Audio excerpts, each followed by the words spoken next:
A fase do Botafogo tem assustado os torcedores do líder do Brasileiro. São 5 partidas sem vencer, uma pela Sul-Americana, e a distância para o segundo colocado, que agora é o Bragantino, é de 7 pontos. A distância para o vice-líder já chegou a superar os 10 pontos. Apesar da seca de mais de um mês, o Glorioso está longe de ser o time com o maior jejum da temporada. Botafogo demitiu o técnico Bruno Lage. Todos os 20 times da Série A do Campeonato Brasileiro ficaram, ao menos, 4 partidas sem vencer. O Botafogo empatou com o Goiás na última segunda-feira, pela 25ª rodada do campeonato. O time não sabe o que é vencer desde o dia 27 de agosto. O último triunfo foi sobre o Bahia, por 3-0. Levantamento feito pelo espião estatístico mostrou que o Coritiba, que figura como lanterna do Brasileirão, é o time que teve o maior jejum de vitórias em 2023, envolvendo todos os campeonatos. Foram 18 jogos seguidos sem vencer, dos dias 26 de fevereiro até 25 de junho, data da partida contra o Grêmio, pelo Campeonato Brasileiro, quando perdeu por 5-1. Em 3 de julho, o Alviverde reencontrou a vitória contra o Goiás, por 2-1. Nesse período, o time paranaense teve 11 derrotas e 7 empates. O time ocupa o último lugar do Brasileiro, com 17 pontos. Depois dessa seca, Coritiba ainda ficou outras 8 partidas sem vencer. Quebrou o novo jejum na última rodada pelo Brasileirão, contra o Atlético PR, por 2-0.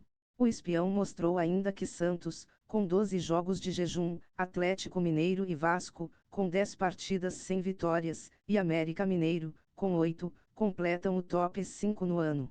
Desse ranking, Santos, Vasco e Coelho estão brigando contra o rebaixamento. Maior jejum atual.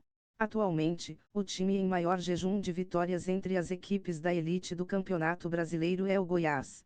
Os esmeraldinos não vencem há 6 jogos e, apesar de um empate com o líder Botafogo na última rodada da competição, está lutando para não cair. A última vitória dos goianos foi em 13 de agosto, contra o América Mineiro. Desde então, foram 5 empates: Atlético PR, Corinthians, Internacional, Flamengo, Botafogo, e uma derrota, Palmeiras. O líder Botafogo vem em segundo lugar, com 5 partidas de jejum. A última vitória foi por 3-0, contra o Bahia. Desde então, perdeu para o Defensa y Justiça, culminando na eliminação na Sul-Americana, além de derrotas para Flamengo, Atlético Mineiro e Corinthians. E um empate com o Goiás. Dos últimos 12 pontos disputados no Brasileirão, o Glorioso conquistou apenas um. Veja o top 10 maiores jejuns em 2023. Coritiba, 18 jogos, 26/02 a 26/06. Santos, 12 jogos, 17/05 a 02/07.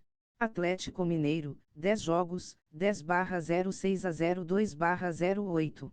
Vasco, 10 jogos, 23/04 a 22/06. América Mineiro, 8 jogos, 22/07 a 24/08. Bahia, 8 jogos, 10/05 a 10/06 e 24/06 a 30/07. Corinthians, 8 jogos, 29/04 a 20